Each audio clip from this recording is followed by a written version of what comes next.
this little piece right here I cut off of the sheet because I know from experience. Deadening. An adjective. A definition: causing a loss of force, vitality, or enthusiasm. Stultifying. A deadening routine. There was nothing deadening or routine or dull about embarking on this sound deadening installation on our car. I rather enjoyed it.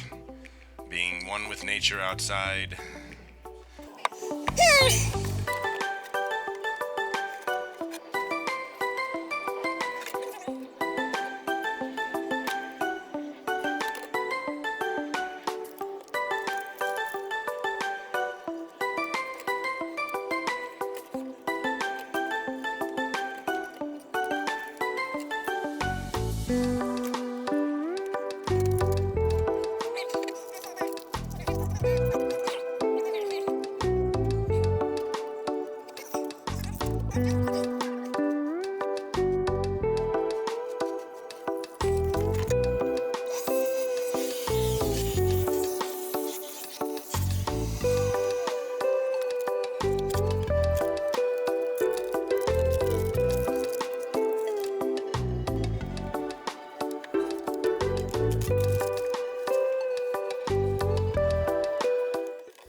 I just have to break in here. Look at how well that lines up with that cut I made. That's pretty neat.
Buy this product, or whatever product you buy, I would recommend highly getting the finishing tape or the aluminum tape, whatever the vendor that you're going with supplies or recommends. Okay. Not only does it make it look very well, but it also provides a lot of finishing the edges. Yeah. Because during the summer, I'm sure this stuff will have some oozing property to it. Not a lot, but just looks nicer, and it's not that much more expensive.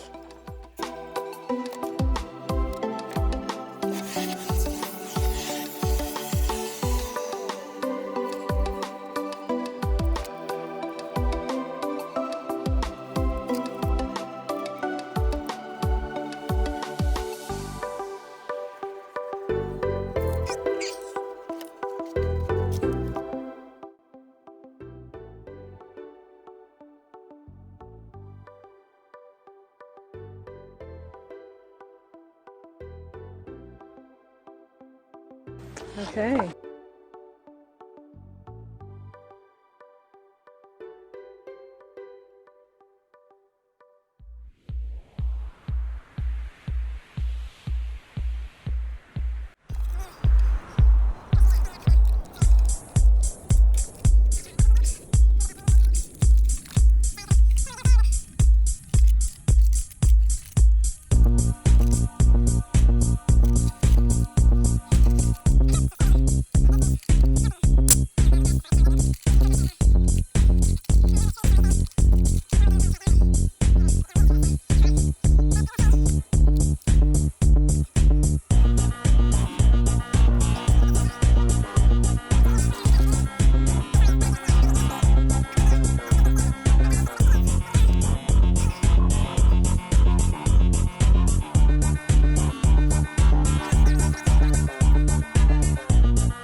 So the wire on the left is the wire coming off of the battery cable, and the one on the right is a 1 gauge oxygen free copper. Obviously the insulation doesn't matter a whole lot, but this, I don't know, the problems we've had electrically with this car, I haven't showed all of them, but I thought I would bring this to people's attention. My hat is off again and always to people who can video things while they're doing it, but what I'm going to do, and I may have to show you afterward, is this is a cast copper, it's a flag terminal or right hand terminal, battery terminal, and it's preloaded with a copper slug, or excuse me, solder slug, copper slug, solder slug, and I have twisted the battery cable. This is the battery cable here, and this is the new 1 gauge. And then when you heat this up, this will stick down inside. Now obviously it's a little longer than we need. Typically It is 1 gauge, or 1 gauge, 7/8 of an inch. So I will cut this off and clean this up, and hopefully when we get to buttoning this back up, this will be one less thing we have to worry about. One of the things that I have looked at with these cast copper ends like this, is that if you look in here, the entire bore will make contact with the post, whereas the one for the stock end, very little of it made contact all the way around, and then it was just this piece right here that was making delivering the current. And when I cut that off, this was the battery cable, and that other piece that goes to the rear power distribution module. And call it overkill, but I'm just at a point where I want to make sure that every little thing that can or possibly go wrong with this is addressed prior now while I have the car apart. And here we are, a sped up version of trimming the cable end here. As I rotate these cutters around, I keep it in the same orientation. The strands are twisted. If I ever do this again, I should have done this when I had the cable out completely, but this really didn't come to fruition until I was about ready to button everything up, and I'm not going to take that car apart again just to take the battery cable out. You'll see here coming up shortly, I take a look at the sorry, I hosed everything down with some Deoxit D5 gold, by the way. Only the best, but this is a 4/0, and I bought a 3/0 and a 4/0 just to be on the safe side. That's the last thing I need to do, is to get this close to the end and then realize, nope, won't fit, sorry. Here we have the terminal end ready to go, positioned between 2 cinder blocks. I've clamped them together so that it doesn't slide down in, because you have some force to push into that even though the solder will be molten. Sliding some heat shrink over those 2 pieces together. Use the adhesive lined 4:1 heat shrink tubing, again from DelCity, not a sponsor but a great company to work with.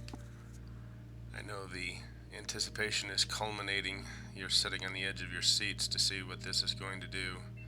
Hopefully we won't disappoint you, so bear with us, folks. It's a coming.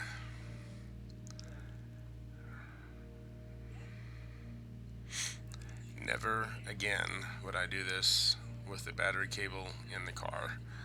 I would have taken it out of the car, but hey, you know, that's me. Okay, here's the torch, heating it up. Might have pushed a little too hard on some of these I've used in the past. I've actually had that solder splatter out on my finger or back up. As dry as my fingers were, I don't think I'd have much to worry about.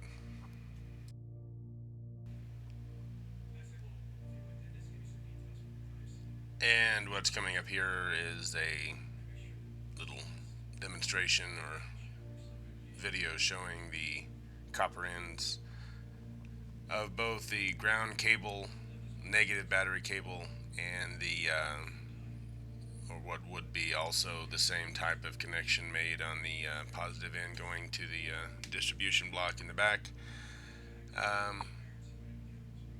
Just real quick here, nothing really spectacular.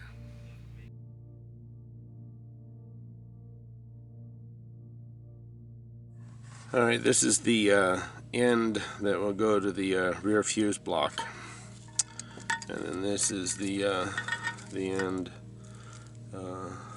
where the whatever that thing is, the cable end was put on. I think it'll make a little more sense when the battery gets put back in, but